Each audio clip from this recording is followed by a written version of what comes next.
What's up, everybody? This is Zach with the Nerd Cave Network, and today we're talking about the Battle of the Bastards. This is my reaction to episode 9 of season 6 of Game of Thrones, and wow, just amazing. A lot of stuff happened in this episode, a lot of stuff will happen in the next episode, so just get ready for that. I apologize, first off. I said when I started all of this, I'm going to get all the episodes, and last week I missed because of E3. We were covering E3 over on Twitch, and it just took up all of my time editing videos and exporting them and everything, so I didn't even get around to watching Game of Thrones till about Wednesday, when I got done with doing all the E3 coverage that we were doing on Twitch, and now it's on our YouTube channel as well. If you're a gamer, you can check that out. But anyway, back to this. Episode 8, we saw the slavers attacking Meereen, attacking everything that, Daenerys holds dear, and she's nowhere to be found. And it looks pretty dire, and then boom, she's miraculously there. Kind of good timing. But when she comes in, she's seeing the worst. The thing that she feared the most if she left is happening. The city is crumbling, and to Tyrion, this is kind of a scary thing because she left him in charge. This is, him being in charge, and he's done such a good job of, turning around the Sons of the Harpy. They're not attacking anymore. All of these things are going well. The market's building back up, and she sees just this destruction that's raining down on her city, and he's trying to convince her of this, and then she finally believes him after he says, slavers don't want a free city. They don't want the slaves, they don't want people to see that a free person can survive, can thrive, and become something bigger and better. So that's why they're attacking, and you could clearly see that Meereen was headed that way, that there was going to be a thriving city. Just the tick to tat that's here in this sequence with the 3 dragons is just freaking awesome. I'm glad that they're incorporating more of that. I know it's probably costing them a fortune to, make the dragons work, CGI wise, but they look great, a lot better than they did in the earlier seasons, and seeing 3 almost fully grown dragons is going to be great in the coming seasons, and it's going to be pretty interesting because none of the Westeros, powers have fought dragons before. It was all their ancestors. They've heard stories. They've never faced one. All they've seen are skulls. That's about all they've seen before. So they haven't seen a flesh and blood dragon or even, combated one before. So she's definitely has the advantage. Because if you think about it, she has 3 dragons. You're already ahead right there. She has a Dothraki horde. She has a legion of Unsullied, which are some of the best warriors in the world. And then she has the Second Sons, which is a mercenary band. So she has 4 distinct groups under her command. Plus she has Tyrion Lannister. Tyrion Lannister carries a lot of weight, and I just hope and pray that he doesn't die. I think, at this point in time, Game of Thrones has changed a little bit than previous seasons where it had already been written, and I think they're going to keep around Tyrion for quite some time because he's a fan favorite. Just look at Jon Snow. Now, mentioning Jon Snow, the whole episode centers around his fight against Ramsay. Right, why they call it Battle of the Bastards, Jon versus Ramsay Bolton. And this was pretty interesting in the fact that Ramsay played Jon like a fiddle that's ready for love. And you could see it just from the very first encounter where Jon's like, I would like single combat. And he's like, oh no, I'm not going to do that. And Jon thinks he has the upper hand here by making him angry by saying, why would your men fight for you if you won't fight for them? And what Jon doesn't realize is Ramsay is a crazy, psychotic, evil person that only enjoys seeing people harmed. So he plays Jon very well with using Rickon as bait to get him to break their whole plans down, because the plan was to stay there, make them charge them, and break down their cavalry use, the woods as part of it, and, trap the cavalry and everything.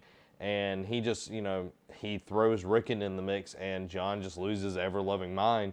And Sansa knew from the very beginning that this was going to happen, that he was going to use Rickon, that Rickon is already dead. Don't even think about it. Rickon is dead. She was pretty much saying that when she was talking to him. But Jon goes ahead and, just balls to the wall there and just goes at it. And the battle here, this is the first time we've really seen a full-on battle in Game of Thrones. We've seen, bits and pieces, smaller groups fighting each other or man-to-man combat, which has always been great. But this is the first time we've seen, large, almost medieval scale warfare. And it is freaking brutal. The whole scene is just brutal and messy and dirty, and just like the armies, when they clash, you just see horses hitting each other and just tumbling. It is very just visceral is the only way to really describe that. And you see how one side, wants to preserve life as much as it can, while Ramsay doesn't care, and he keeps telling his archers to keep shooting and keep shooting. And there's a whole plan behind it, because even in the Civil War, they would even say, it's been proven that bodies would just pile up and make, just these impassable things on the battlefield. And Ramsay uses this to his advantage, where he encircles Jon's army and then starts pushing them closer and closer together till they're packed. You see at one point in time, Jon is being trampled to death and suffocated from all the people so packed in close, and he has to literally climb his way up out of all of those people. And I was like, it made me feel a little claustrophobic at the same time. The way they did this, the whole battle scene, which is pretty much majority of the episode, I would say about 30 minutes is worth of this battle, which I think they did a fantastic job of choreographing all of this, all of the sequences that are going to happen, that were happening in this episode. So you think that everything is done, you think everybody's dead, there's nothing left. And then, because I totally forgot what was going on from an earlier episode, but I totally forgot about the Knights of the Vale coming to the aid of Jon Snow. Totally forgot about that. And seeing the Knights of the Vale come out of nowhere and just trash. That was probably one of the cooler things, is just trash this whole rank of Bolton soldiers that have the wildlings and Jon's rest of his men, the Stark men, just pinned down.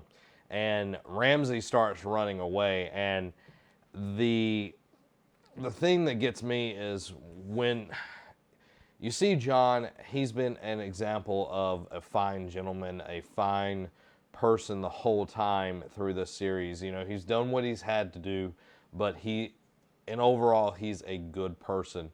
But in this fight, you see him covered in blood and just, muck and gunk, and just, he's to the bare bones, and he's been pushed. He's seen his brother murdered. He's seeing his men killed. So he's past that point where I can be a good guy or whatever. And Ramsay has the gall when he's at the very end of his rope to try to, ask for single combat after he slaughtered so many of Jon's men. And Jon takes him up on the offer, and Ramsay's shooting stuff at him and everything. But when he gets on top of Ramsay, you see he really wants to kill this guy. He just keeps punching him.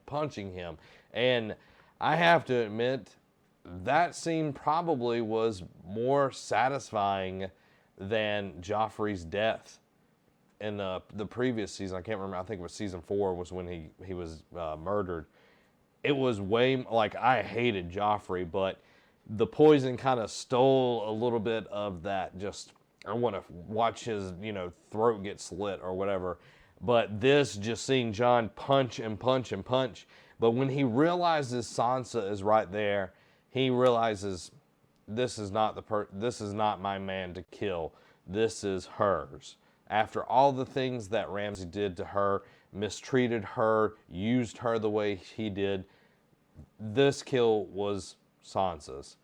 And when, Ramsay is totally unconscious and he wakes up and you see him in a place that we've seen before. We saw it previous, I think it was episode 5 or 4, where we're in the kennels. And he made this boast earlier that he had starved his dogs for 7 days so they would be extra hungry when he released them onto the Stark army. Well, he wakes up and Sansa's there and he tries to taunt her. He thinks he can still get out of this because he's been able to get out of so many different things, connive people, manipulate people to do what he wants to. And he keeps saying, oh, these dogs won't turn on me. There's no way that these dogs will turn on me. They're loyal to me. And you start seeing the dogs creep in. It's almost, and I know this is probably a weird comparison, it's almost like when Scar was confronted by all the hyenas in Lion King. Even after all of that time, the hyenas were loyal to him, but at a certain point, he betrayed them and the hyenas attacked him. And that's what happened here. The dogs, smelled the blood. They were hungry. They were starving, and they didn't care if it was their master. If an animal's hungry enough, they're going to attack. So the one dog gets up on his legs and starts licking Ramsay, and he's like, "Get off me, down, down!" And then just the snap where he starts biting him and everything was just kind of sickening in a way. And you see Sansa move back and go to turn, but then she turns back and watches it for a few seconds. Watches the man that tortured her, raped her, abused her, beat her, watched him die in one of the most horrific ways possible. And it was kind of this sadistic way, but you could understand why she would want to. She would want to make sure this person that hurt her so much is actually dead. And as she turns, you see her walking away, and she has this little, not necessarily a half smile, it's just a little bit of a smile. Now, you just got to think, this is the girl, when she first left Winterfell, she wanted to be a princess. She wanted to be a lady of the court. She wanted to be this, that, and the other. And returning to Winterfell for the first time, actually the second time, whatever you want to say, returning to Winterfell after all of that time, she's nothing like she was wanting to be. She's something totally different and a lot stronger. So it's pretty interesting what's going on there. Davos, I'll hit this just a little bit. Davos finding the stag that he carved for Stannis' daughter by this pyre. He knows what's happening. Well, he knows what happened with her and Melisandre. And seeing what's going to happen, if that's going to play out in this next episode, I'm not sure. I think they're going to take a little bit more time in King's Landing to have that all play out and wrap up the storylines. Wrap up as much as they could with Marine and Jon Snow. But him knowing what happened to Stannis' daughter, a person that he held very dear,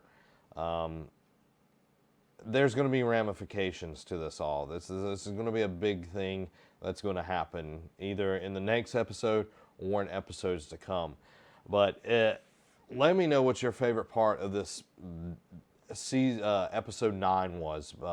Battle of the Bastards. Just great. One of the best episodes that they've done in a very long time. And I can say it is worth waiting 9 weeks to get to this point.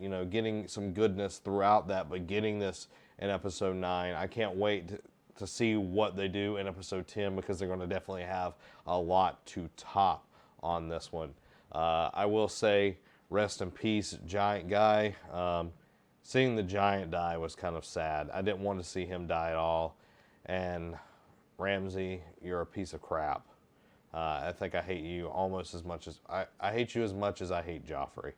So, and that's saying a lot because I really hated Joffrey. But let me know what your favorite part of the episode was in the comments below. If we hit 10 likes, I will probably do a wrap up of the whole season with Robbie or something. So hit me 10 likes down below, and then we'll do some kind of big live stream and talk about, yeah, that's what we'll do. We'll do a live stream on YouTube and Twitch about the season once the season is over sometime next week if I hit 10 likes on this video. Guys, make sure you check us out over on Facebook. You can check us out at facebook.com/nerdcave /group/nerdcave network, and on Twitter, Nerdcave Net. All of the social medias are Nerdcave Network. And we're starting to stream over at Twitch a lot more, so you can check that out as well. But guys, hit the like button. 10. We'll do a live stream, answer questions, talk to y'all about it, and then hit the subscribe button. We got one more episode left. One more episode, and it's going to be a doozy, I am sure. Especially with Cersei involved. She's always got something up her evil sleeves. You know what I'm talking about. Guys, thanks for watching. This has been Zach, and have a week.